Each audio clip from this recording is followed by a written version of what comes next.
भाइयों और बहनों, जब भी यूपी में विधानसभा का इलेक्शन आता है, बीजेपी, बीएसपी, कांग्रेस जैसे कई पार्टियों को गरीबों की याद आने लगती है।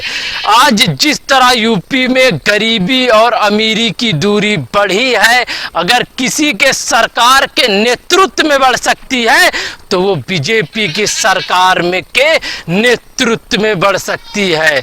बीजेपी सरकार यूपी में उद्योगपतियों की सरकार है, उद्योगपतियों की संरक्षण देने वाली सरकार है। यूपी में गरीबों की सरकार तो मात्र समाजवादी की सरकार है।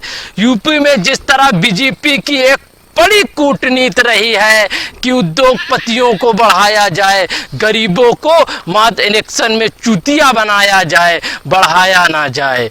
आज जिस तरह यूपी में सबसे ज़्यादा गरीबी है, इस गरीबी का कहीं ना कहीं समाजवादी सरकार ही मिटा सकती है। यूपी में अगर कोई सरकार गरीबी से मुक्त करा सकती है तो वो समाजवादी की सरकार है। अगर यूपी में कोई गरीबों को आर्थिक मदद दे सकती है तो वो समाजवादी की सरकार है।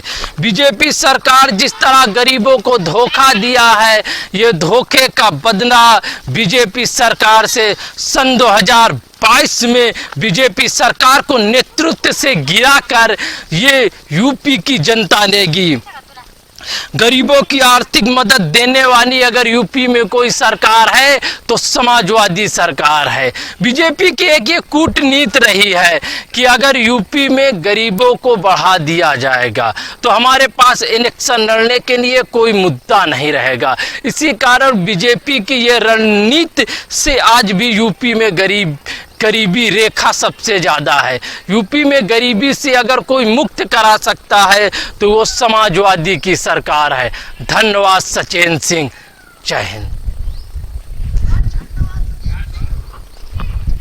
भाइयों और बहनों, जब भी यूपी में विधानसभा का इलेक्शन आता है, बीजेपी, बीएसपी, कांग्रेस जैसे कई पार्टियों को गरीबों की याद आने लगती है।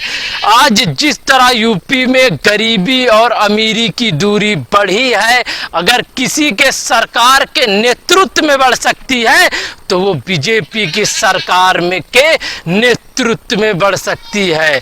बीजेपी सरकार यूपी में उद्योग